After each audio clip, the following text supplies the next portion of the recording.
Hello and welcome to Whizz Kids Online. My name is Sophie and today we're going to be experimenting with static electricity. Now, in order to understand static electricity, we first need to understand about how electricity works. So everything in the world is made up of tiny particles called atoms.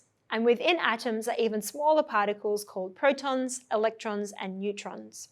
Now, protons have a positive charge and electrons have a negative charge. And positive and negative, electrons and protons, want to come together. But if you have two positive charges, they repel one another, and two negative charges also repel one another. So electricity happens when electrons move from one object to another object. Now, most objects are neutral. So for example, if I touch this table, there's no electricity because I'm neutral and the table is neutral.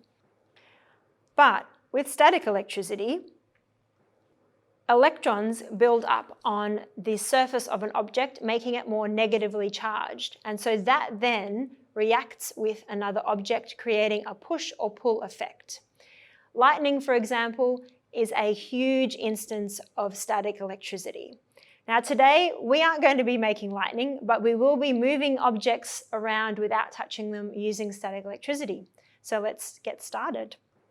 For your experiment, you will need a PVC pipe, a cloth, and an aluminium can. And we're going to move the can from one end of the table to the other. So grab it, lay it flat, get your cloth, and what we're going to do is we're going to rub one end of the pipe. If you hear a crackling sound, that's good. It means the static is building up.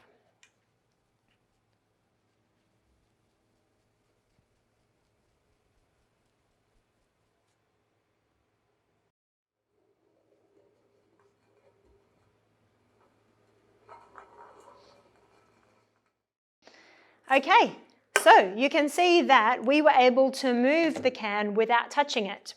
And that's because when we rubbed the pipe, there was a buildup of electrons on the surface.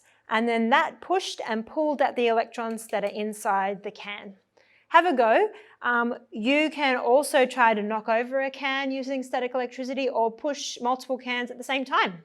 So I hope you've enjoyed today's episode and I will see you next time.